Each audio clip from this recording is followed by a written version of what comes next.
Hello my dear future doctors, welcome back to our own channel Scholar की। आज का हमारा टॉपिक है ब्लड ग्रुप। सबसे पहले हम देखते हैं who is the father of the blood grouping. The father of the blood grouping is the Karl Landsteiner in the 1901। आज हम देखेंगे कि किस तरीके से ब्लड ग्रुपिंग करते हैं। ही ऑब्जर्व अगर एक हेल्दी पर्सन का ब्लड दूसरे हेल्दी पर्सन को ट्रांसफ़र करते हैं, लेकिन उसके बाद भी जिसने ब्लड रिसीव किया था उसकी डेथ हो गई। बहुत स्टडी के बाद उन्होंने कंक्लूड किया कि हमारे अंदर मिनिमम 2 एंटीबॉडीज़ होती हैं, आइदर ए, आइदर बी, आइदर बोथ। हमारे एंटीबॉडीज़ हमारे ही ब्लड सेल को नुकसान नहीं पहुंचाती हैं। एंटीबॉडीज़ हमेशा दुश्मन के कांटेक्ट के बाद बनती है। जैसे कि आपको किसी ने ब्लॉक किया और आपको उनसे रिवेंज लेना है, so revenge is your antibodies. It's a part of joke, just forgot this thing. But antibodies A and B हमारे अंदर पैदाशी होती है। नेक्स्ट हम देखेंगे ब्लड ग्रुपिंग होती कैसी है। आरबीसी के सरफेस के ऊपर एक प्रोटीन रहता है जिसे बोलते हैं एंटीजन। आज इसी के बेस पे हम 2 टाइप के ब्लड ग्रुपिंग देखेंगे जो कार्ल लेंस्टेनर ने डिस्कवर किए थे। First is the ABO system and second one is the RS system. ABO system के हिसाब से 4 तरह के ब्लड ग्रुप होते हैं, A, B, A B and O. Blood group decide किया जाता है कि ब्लड सरफेस के ऊपर कौन सा एंटीजन प्रेजेंट है। अगर ए ब्लड ग्रुप है तो उसके ऊपर एंटीजन होगा A.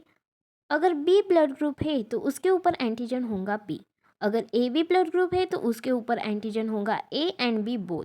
And O blood group है तो उसके ऊपर एंटीजन प्रेजेंट नहीं होगा। O is denoted for the absent of the antigen. हमारे सेल प्लाज्मा के ऊपर जो एंटीजन होते हैं, लेकिन वही एंटीजन दूसरे एंटीजन के अगेंस्ट एंटीबॉडीज होती हैं। एंटीबॉडीज देखते हैं अभी अकॉर्डिंग टू ब्लड ग्रुप। ए का एंटीबॉडी रहेगा बी, बी का एंटीबॉडी रहेगा ए एंड ए बी में एंटीबॉडीज एब्सेंट रहते हैं एंड ओ का एंटीबॉडी रहेगा ए बी बोथ। नेक्स्ट हम देखेंगे ब्लड की मिसमैचिंग। एक टेस्ट ट्यूब में हम ए ब्लड लेंगे जिसके ऊपर एंटीबॉडीज बी प्रेजेंट होगा। अब ये एंटीबॉडीज करता क्या है, जब बी ब्लड हम उस टेस्ट ट्यूब के अंदर डालेंगे तो ये ए के साथ बाइंड कर जाएगा। मीन्स यहाँ पे एंटीजन एंटीबॉडीज रिएक्ट कर जाएंगी, just like a lock and की मॉडल। यहाँ पे आरबीसी क्लम्प फॉर्म करती है और यहाँ पे आरबीसी क्लॉट करने लग जाती है, so it can be death. So clumping of RBC it known as the agglutination. Suppose मेरा ब्लड ग्रुप है ए, तो मैं ए को डोनेट कर सकती हूँ और ए बी को डोनेट कर सकती हूँ। ए को इसलिए क्योंकि एंटीजन सेम है और ए बी को इसलिए क्योंकि उसके पास कोई एंटीबॉडीज नहीं होती है। देखो अभी A B it do not have any antibodies. अगर इसे ए ब्लड देंगे तो इसे वो एक्सेप्ट करेगा। अगर इसे बी ब्लड देंगे वो उसे भी एक्सेप्ट करेगा। अगर उसे ए बी ब्लड दिया ये तो बिल्कुल ही हो जाएगा एंड उसे ओ ब्लड दिया तो ये तो एक्सेप्ट करेगा ही।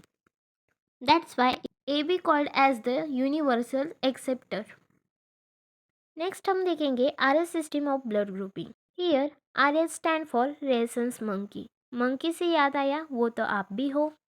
आरबीसी के ऊपर एबी के अलावा एक और फैक्टर होता है जिसे कहते हैं आरएच। अगर आरएच प्रेजेंट है तो उसे कहते हैं positive blood and RH absent है तो उसे कहते हैं नेगेटिव ब्लड। जब भी ब्लड ग्रुप की मैचिंग होती है तो आरएच एंड द एबीओ इसे सेपरेटली कंसीडर किया जाता है। फिर डिसाइड करते हैं कि वो कौन सा ब्लड ग्रुप है। अब देखिए positive and negative blood. Positive के अंदर आरएच प्रेजेंट रहता है एंड नेगेटिव में आरएच एब्सेंट रहता है। पॉजिटिव ब्लड में एंटीबॉडीज़ एब्सेंट रहती है एंड नेगेटिव ब्लड में एंटीबॉडीज़ रहती है आरएच। एंड पॉजिटिव में ब्लड रिसीव कर सकते हैं positive and negative because positive is the dominant and negative receive कर सकते हैं only from negative. Positive blood donate कर सकते हैं only to positive and negative blood donate कर सकते हैं पॉजिटिव एंड नेगेटिव। यहाँ हम एग्जाम्पल लेते हैं ओ नेगेटिव का जिसके ऊपर एंटीजन एब्सेंट रहता है। इसके एंटीबॉडीज रहते हैं A B and R H and ये डोनेट कर सकता है A positive A negative B positive B negative A B positive A B negative O positive and O negative. तो O negative it is actual universal donor because वो positive and negative दोनों भी blood को donate कर सकता है। Next example हम लेते हैं O positive. It donate to A positive, B positive, AB positive, O positive. It can donate blood only to the positive individuals. Next हम देखेंगे RH incompatibility. It's happen during a pregnancy.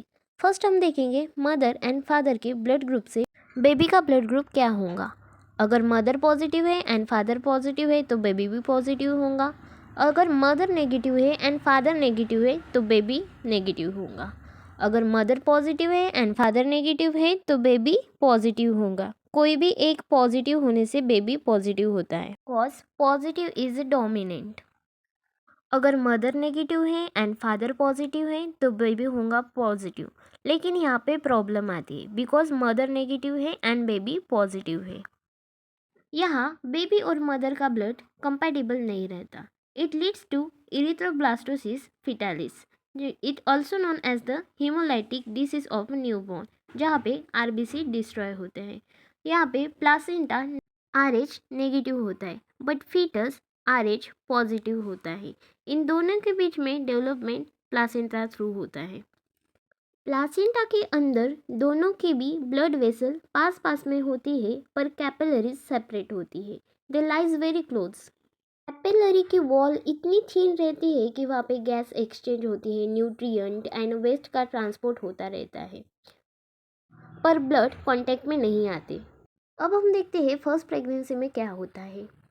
जब delivery होती है तो baby का positive blood mother के अंदर चले जाता है और तब एंटीबॉडीज बनना स्टार्ट हो जाता है.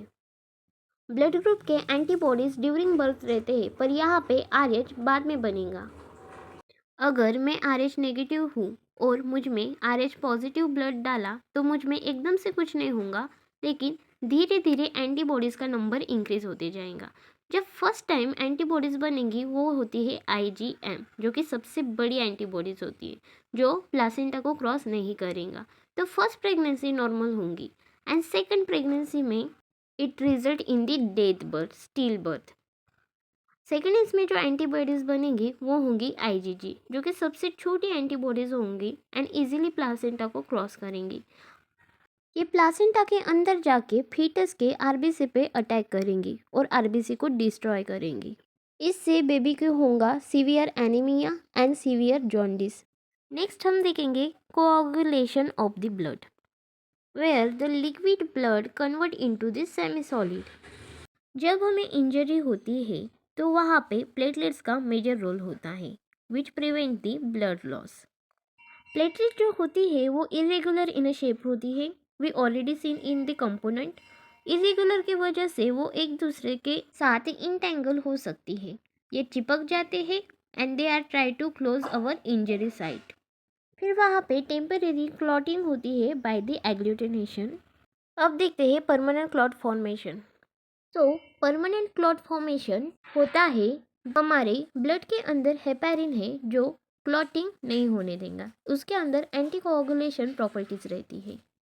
लेकिन ब्लड जब एयर के कांटेक्ट में आता है तो वो इनएक्टिव हो जाता है और वहाँ पे परमानेंट क्लॉट फॉर्मेशन शुरू होता है और वहाँ पे परमानेंट क्लॉट हो जाता है. अब इसे हम स्टेप वाइज देखेंगे. जब हमें टिश्यू इंजरी होती है तो वहाँ पे सबसे पहले प्लेटलेट्स आते हैं जो कि रप्चर होते हैं. नेक्स्ट स्टेप में प्रोटीन रिलीज होगा जिसका नाम है थ्रोम्बोप्लास्टिन. थ्रोम्बोप्लास्टिन एंड कैल्शियम मिलके बनाते हैं थ्रोम्बोकाइनेज. थ्रोम्बोकाइनेज ब्लड में प्रेजेंट इनएक्टिव फॉर्म को एक्टिव कर देने वाला है. यहाँ पे इनएक्टिव फॉर्म है प्रोथ्रोम्बिन, जहाँ पे विटामिन के रिक्वायर्ड रहती है. ये एक्टिव हो जाएगा थ्रोम्बिन में. अगर एक बार थ्रोम्बिन बन गया तो हमारे ब्लड में पहले से प्रेजेंट फाइब्रोनोजन जो प्लाज्मा प्रोटीन है which is thread like structure, it is the monomer, वो बना देंगी fibrin. Fibrin is the network जो मेश बन जाती है विच इज़ पॉलीमर. फाइब्रिन के अंदर आ जाते हैं dead cell. Fibrin and dead cell ये ब्लड को क्लॉट्स करेंगे. So बच्चों, like this video, share this video with your friends and subscribe to this Scholar King channel. Next video में हम डिस्कस करेंगे स्ट्रक्चर ऑफ हार्ट.